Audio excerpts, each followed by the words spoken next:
Imagine standing in a long queue, ration book in your hand, not knowing if there will be anything left by the time it's your turn. No supermarkets, no endless choices, no second chances, just strict limits, small portions, and one constant pressure: make it last. Because during World War II, millions of families didn't eat for comfort, they ate to survive. And what they created in those kitchens wasn't just food, it was ingenuity under pressure. Britain during World War II was under intense strain. Imports were cut, supplies were limited, everything from sugar to meat to butter was rationed. Each person received a fixed amount per week. Not enough to feel full, barely enough to stay healthy, so families had to stretch every ingredient, reuse everything, and create meals that were cheap, filling, and sometimes barely recognizable. But they worked, and today we're uncovering 25 of those meals, starting with the ones that defined survival. 1. Wilton Pie. If there was one meal that symbolized wartime Britain, it was this: Wilton pie, named after Lord Walton, the Minister of Food. But don't expect anything like a modern pie. There was no meat, no rich filling, just vegetables, whatever was available: potatoes, carrots, turnips, onions, all boiled down, seasoned lightly, and covered with a simple crust. No luxury, no indulgence, just a filling meal designed to keep people going. And yet it became a national dish because it proved something powerful. You don't need much to create something that works. 2. Mock banana sandwiches. Bananas disappeared during the war completely. So what did people do? They created their own version. Mashed parsnips mixed with banana essence, spread between slices of bread. It looked similar, it smelled similar, but it wasn't the same. Still, it gave people a sense of normalcy. And during war, that mattered more than taste. 3. Dripping on toast. Fat was valuable. Every drop mattered. After cooking meat, whatever little fat remained was saved, stored carefully, and later spread on toast. Simple, greasy, but powerful. Because in times of scarcity, calories were survival. 4. Potato pancakes.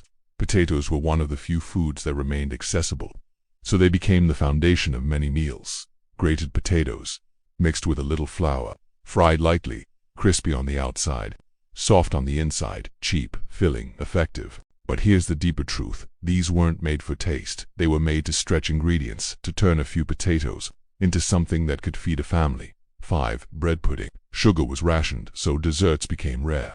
But people still found a way. Old, stale bread, mixed with a small amount of sugar, sometimes dried fruit if available, baked into a pudding. It wasn't rich, it wasn't soft like modern desserts, but it was sweet enough to remind people that normal life still existed. 6. Carrot soup. Carrots became a wartime hero. Cheap, available, versatile. They were used in everything, even soup. The government promoted carrots heavily, even linking them to better eyesight. Why? Because they needed people to accept limited food options. 7. Eggless cakes. Eggs were scarce, so traditional baking almost impossible. But people adapted. They created cakes without eggs, using substitutes like vinegar, baking soda, water mixtures. Did it taste the same? No, but it worked. 8. Vegetable stew. This was a daily reality for many families. Whatever vegetables were available all went into one pot. No fixed recipe, no consistency. Just a goal: make it last, feed everyone, and survive another day. Think about that for a second. No food delivery, no backup snacks, no "I'll eat later." Just one pot, one meal, and once it was gone, that was it, until the next ration. And this was just the easier side of wartime meals, because in the next part we go deeper into meals that pushed creativity even further, using ingredients you wouldn't expect. Meals that weren't just about survival anymore, but about holding on to hope in the middle of uncertainty. At the beginning of the war, people believed things would go back to normal. They adjusted, they substituted, they stayed hopeful. But as months turned into years, that hope started fading because the food didn't come back, the shelves didn't refill, and the rations didn't increase. Instead, they became a way of life. And that's when something changed. People stopped trying to recreate normal meals and started redefining survival. 16. Mashed turnip spread. Butter used to be normal, something you didn't think about. You spread it on bread without hesitation. But during the war, it became rare, then scarce, then almost impossible to get. So people replaced it with something available. Turnips boiled until soft, mashed until smooth, sometimes mixed with a tiny amount of fat spread across bread. Imagine taking a bite, expecting richness, but getting earthiness. And yet people kept eating it because dry bread was harder to swallow, and this made it easier, not better, just easier. 17. Endless boiled cabbage. It grew easily, it was cheap, it was available. So it showed up everywhere. Lunch, dinner, sometimes with potatoes, The real challenge wasn't about eating cabbage once, it was about eating it repeatedly. Because when food lacks variety, your brain reacts, you lose interest, you lose excitement, sometimes you lose appetite, but you still eat because you have to. That's the difference between choice and survival. 18 powdered egg meals, fresh eggs, hard to find. So powdered eggs became a substitute. They came in tins mixed with water. They looked like eggs, but the taste noticeably different. Still, they became a staple because they provided protein, a limited diet. That mattered more than perfection. 19 bread and dripping routine. Meals weren't exciting anymore, they were repetitive, bread and dripping again, and again, and again. This is where the mental impact becomes real. Food isn't just fuel, it's comfort, but when that disappears, eating becomes routine, mechanical. 20. Vegetable hash. No fixed recipe, just whatever was available that day. Potatoes, turnips, carrots, chopped together, cooked in one pan. The result different every time, but always the same. It was made to stretch to feed more people, to last longer. 21. Barley broth. Barley became essential. It was cheap, it lasted long, it made soups heavier, more satisfying, but also more repetitive. 22. Mock custard. Desserts didn't disappear, but they changed. Custard without eggs, made using substitutes. It looked like custard, it felt like custard, but something was missing. Still, it gave people a small moment of comfort, and during hard times, even small moments matter. 23. Fried bread bits. Even leftovers had value. Bread ends, broken pieces, fried in a small amount of fat. Something crispy, something different. 24. Thin gravy over meals. Sometimes there wasn't enough food, but there was flavor. Thin gravy, made from minimal ingredients, poured over bread. 25. Tea and bread days. And then there were days when this was it. Tea and bread. No sides, no additions. Just something warm. This isn't just about food anymore. It's about endurance. Waking up every day knowing the meals will be similar. Knowing options are limited. Continuing to eat. Continuing to function. Hunger isn't just physical. It changes how you think. You focus on availability over preference. Food stops being something you enjoy. It becomes something you depend on, and that shift is what defines survival. By now you've seen how people survived on simple meals. But what happens when even those basics start disappearing? When butter is gone, meat is rare, and even sugar becomes a luxury. You don't stop eating, you adapt. And sometimes, that adaptation creates meals so unusual they don't even feel real. As the war continued, rations didn't improve, they tightened. Every week families were given strict limits, a small amount of meat, a little sugar, barely any fat, and everything had to last. No exceptions, no extras. So kitchens across Britain became something else entirely, not places of comfort, but places of experimentation under pressure. Mock cream. Cream was almost impossible to get, but desserts, people still crave them. So they created something called mock cream. It was made from margarine, sugar, sometimes a bit of flour or milk substitute, whipped together until it looked somewhat similar. It spread like cream, looked like cream, but the taste, artificial, heavy, slightly off. Still, it did something important. It made desserts feel complete, and in wartime, even an illusion of normalcy mattered. Lord Wilton's vegetable soup. This wasn't just a home recipe. This was promoted, encouraged, even advertised. A soup made entirely from vegetables, because vegetables were the most available resource. Cabbage, leeks, carrots, potatoes boiled together into a thick, simple soup. No richness, no depth, but filling. Nutritious enough, and most importantly accessible to almost everyone. It became a symbol of wartime eating, not exciting but dependable. Mock sausages. Sausages were popular before the war. Cheap, easy filling, but during the war, meat was too limited. So people recreated sausages without meat, using lentils, breadcrumbs, vegetables, seasoning, shaped into sausage-like forms, cooked carefully, and served like the real thing. Did they taste like sausages? Not really, but they looked similar. Potato and onion pie. When meat wasn't available, potatoes took over again and again and again, one of the most common combinations. Potatoes and onions, layered together, seasoned lightly, covered with a crust, baked into a simple pie. But eating it daily, that's where reality hits. Because variety disappeared, meals became repetitive, predictable. Now imagine this day after day. Similar meals, similar flavors, same limited ingredients, no surprises, no indulgence, just repetition. But here's where things get interesting, because people didn't just accept it. They started getting creative in ways you wouldn't expect. Carrot, marmalade, oranges were scarce, so traditional marmalade gone, but people still wanted something sweet to spread on bread. So they turned to carrots, boiled down with sugar and flavoring until they resembled marmalade, bright in color, slightly sweet. Breakfast felt a little more normal, even if it wasn't the same. Bread, soup, bread was essential, but even that had to last longer. So instead of eating it directly, people turned it into soup, stale bread. soaked in water or broth, heated and softened. Nothing was wasted, not even crumbs. Ration stew. This wasn't a specific recipe, it was a system. Every week families received their rations, and from that they built a stew. Whatever meat was available mixed with vegetables, stretched with water. It changed every week, not because of choice, but because availability changed, and that unpredictability, that was part of daily life. Oatmeal savory cakes. Oats weren't just for mornings anymore. They became a base for savory meals. Mixed with water, formed into small cakes, cooked until firm. They were dense, heavy, but filling. At this point, food isn't exciting anymore. It's calculated, measured, controlled. Every ingredient has a purpose, because one mistake, one wasted item could affect the entire week. And that kind of pressure changes how people think about food. Mock fish cakes. Fish was also rationed. So again, people adapted. Mashed potatoes, mixed with small amounts of whatever was available, shaped into cakes, cooked, served. Another imitation, another reminder of what used to exist. Turnip mash. Turnips became extremely common. Why? Because they grew easily and were available. Boiled and mashed, simple but not particularly loved. Still, they were eaten regularly, because availability beats preference. Every time. Jam roly-poly. This classic dessert survived, but barely, with limited sugar, limited jam. The portions became smaller, thinner, less indulgent, but still present, because even in hard times people held on to small comforts. So what you're seeing here isn't just a list of meals, it's a transformation, from normal eating to survival eating, from choice to necessity. And it only gets more intense from here. At the beginning, people adjusted. They replaced missing foods, they experimented, they stayed hopeful. But by now, hope wasn't the focus anymore, because the war wasn't ending quickly, rations weren't improving, and meals weren't getting better. Instead, they were becoming routine, predictable, repetitive, necessary. And that's when survival changes. Because it's no longer about creativity, it's about endurance at this stage. Families had already figured out how to survive.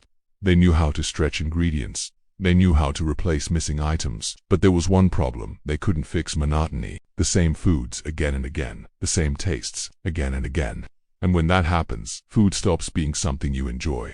It becomes something you just get through. Butter used to be simple, something you didn't think about, but now it was rare, almost gone. So people replaced it, not with something equal, but with something available. Turnips boiled until soft, mashed until smooth, spread across bread. Now imagine taking a bite, expecting richness, but getting something mild, earthy, barely satisfying, and still you eat it. Because dry bread is worse, because there is no alternative, because this is what survival looks like. Cabbage became constant. Not exciting, not enjoyable, just constant. Boiled cabbage with potatoes, boiled cabbage alone, day after day. And here's the real impact. It wasn't just about eating cabbage, it was about eating it every single day. When food loses variety, it loses meaning, but you still eat, because you have to. Eggs were too limited. So powdered eggs took their place, mixed with water, cooked like real eggs, used in baking. But something was always off. The texture didn't feel right. The taste didn't feel complete. Still, it provided something important: nutrition. And when options are limited, you don't look for perfect. You look for enough. At this point, meals become predictable. Bread and dripping, again, and again, and again. Sometimes slightly different, mostly the same. And this is where the mental shift happens, because food is no longer something you look forward to. It becomes something you depend on, something you tolerate, something you repeat. Vegetable hash, no recipe, just survival. Structure disappears, recipes disappear, only ingredients remain. Whatever is available goes into one pan. Potatoes, turnips, carrots, chopped, mixed, cooked, sometimes fried, sometimes boiled, always stretched and always shared. Because feeding more people with less food was the goal. Now pause for a second. Imagine eating like this, not for a day, not for a week, but for years. The same foods, the same meals, no escape from it. And yet people kept going. Barley broth making meals feel bigger. Barley became essential, cheap, filling long. Added to soups, it made meals feel heavier, more complete, but also more repetitive. Because again, same ingredients, different day, same survival. More custard sweetness without the real thing. Desserts didn't disappear completely, they changed. Custard without eggs, made from substitutes, cooked until thick. It looked right, felt close, but something was missing. Still, it gave people a moment of comfort, and sometimes that moment was everything. Fried bread scraps, nothing was ever wasted. Every crumb mattered. Bread ends, broken pieces, collected carefully, fried in a little fat, turned into something new. because wasting food wasn't an option, not even a possibility. Thin gravy meals, flavor over substance. Sometimes there wasn't enough food, but there was flavor. Thin gravy poured over bread or potatoes. It didn't add much nutrition, but it changed the experience. That made it feel like a real meal, and that illusion helped people continue. Tea and bread days, the simplest survival. And then there were days like this, tea and bread, nothing else. No sides, no extras, just something warm and something to fill the stomach. It wasn't enough, but it was something, and sometimes that's all there was. Now look at this clearly. This isn't just about food, this is about endurance. About waking up every day knowing exactly what you'll eat, not because you chose it, but because it's all that exists. And still continuing. At the beginning, people experimented. They created substitutes. They tried to recreate normal life. But now that effort fades because survival becomes simpler. Less about creativity, more about repetition, more about continuing. When you eat the same food every day, you stop expecting variety. You stop craving excitement. You start accepting enough. Food becomes routine, necessary, predictable, and that mental shift is what defines this stage of survival. At first, people adapted. They replaced ingredients. They found alternatives. They made it work. But now, even those alternatives are running out. And that's when things change again, because survival isn't just about finding food anymore. It's about making less feel like enough. By this stage of the war, kitchens weren't creative spaces anymore. They were controlled, measured, careful. Every ingredient had a purpose. Every portion had a limit. And every meal came with a quiet calculation. How do we make this last longer? Barley and vegetables too. Barley had already become important, but now it became essential. Added to vegetables, it made meals heavier, more filling, more sustainable. Because barley did something simple but powerful, it expanded. A small amount could feed more people, but the taste, plain repetitive still, it turned not enough into just enough. Mock custard desserts didn't disappear. They transformed. Custard without eggs, made from powders and substitutes. Cooked carefully until it resembled something familiar, but the taste, not the same, the texture slightly off. Still, it gave people something rare, a break from monotony, even if it was brief. Fried bread pieces. Nothing was wasted. Not even the smallest pieces. Bread scraps, collected over time, fried in whatever fat was available, turned into something crispy, something different. Because when every meal feels the same, even a small change feels important. Thin gravy over bread. Sometimes there wasn't enough food to feel full, but there was flavor. Thin gravy, made from minimal ingredients, poured over bread. Suddenly it felt like a meal. Not because it was bigger, but because it felt different. And that illusion helped people continue tea and bread meals. And then there were days when this was everything. Tea and bread, no sides, no additions, just warmth and something to fill the stomach. It wasn't enough, but it was something, and sometimes that's all that mattered.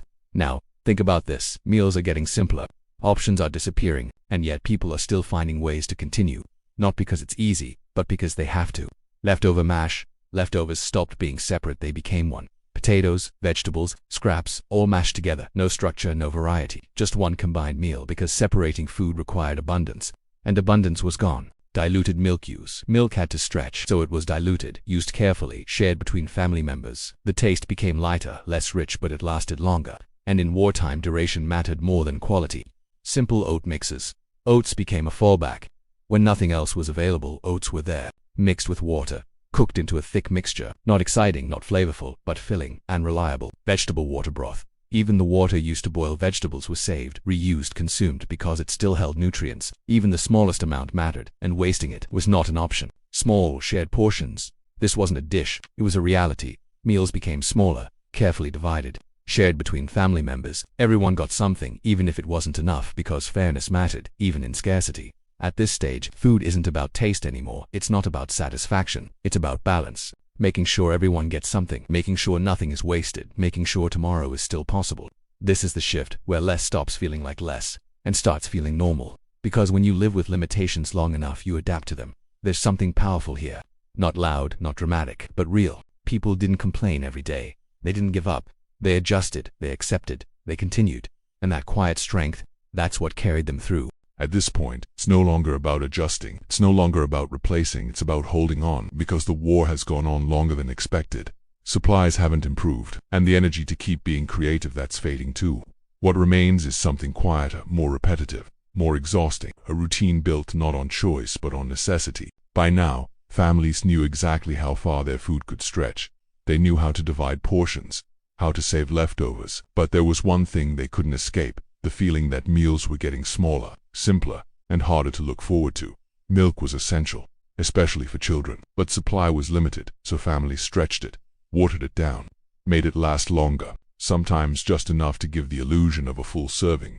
The nutrition reduced, but it meant one thing: more people could share it. By this stage, even potato peels had value. Normally thrown away, now collected, cleaned carefully, cooked into simple dishes. It didn't look appealing, but it was food, and that was enough. Because waste wasn't just careless, it was something people simply couldn't afford. Barley had already become a staple, but now it stood on its own. No vegetables, no extras, just barley and water, cooked into a thick mixture, heavy filling but plain, extremely plain. Still, it did its job. It kept people going. Nothing was thrown away, not even mistakes, burnt toast, scraped, softened, eaten anyway, sometimes reused in other dishes. Because food wasn't judged by taste anymore, it was judged by availability. If it existed, it could be used. At the most basic levels, some meals were just this: flour, water, mixed together, cooked into flat cakes. No flavor, no richness, just something solid, something that filled the stomach, something that kept hunger away, even if only for a while. Now think about this. Meals are getting simpler, ingredients are getting fewer, and the excitement of eating almost gone. But people didn't stop, because stopping wasn't an option. Leftovers weren't separate anymore. They were combined, mashed together, turned into one dish, one texture, one flavor. Because separating meals required abundance, and abundance didn't exist anymore. Some days meals were lighter than expected: soup, but not thick, filling soup, thin, watery, barely enough to feel full, but warm, and that warmth, it mattered. Especially in difficult times. Bread remained, but what went on it less and less. A thin layer of something, sometimes barely noticeable, but still better than nothing, because plain bread was harder to accept. Even the water used to boil vegetables wasn't wasted. It was reused, turned into broth, consumed as part of meals. This isn't a dish, it's a reality. Meals became smaller, portions became tighter, and sharing became necessary. One plate, divided carefully because everyone needed something, even if it wasn't enough. This isn't creativity anymore. This is survival at its most basic level. No extras. By now, you've seen everything. Meals without meat, desserts without sugar, dishes without their main ingredients, and slowly, meals that stopped being meals at all. But this final part, this isn't just about food anymore. This is about something deeper. Because when you look at all 35 meals together, you don't just see survival. You see what humans become when they have no choice. At the start of the war, people believed it was temporary. They adjusted quickly. They stayed hopeful. But as time passed, that hope turned into routine. Routine turned into acceptance. And acceptance turned into endurance. Because when something lasts long enough, it stops feeling temporary. It becomes life. At some point, meals stopped having names, stopped having meaning. It wasn't breakfast, lunch, or dinner. It was simply, what do we have today? And sometimes the answer was very little. Bread, a thin spread, a simple drink. That was enough to be called a meal, because the definition had changed. Think about your last few meals. They were probably different. Different tastes, different textures, different choices. Now imagine removing all of that. The same ingredients, again and again, day after day, week after week, year after year.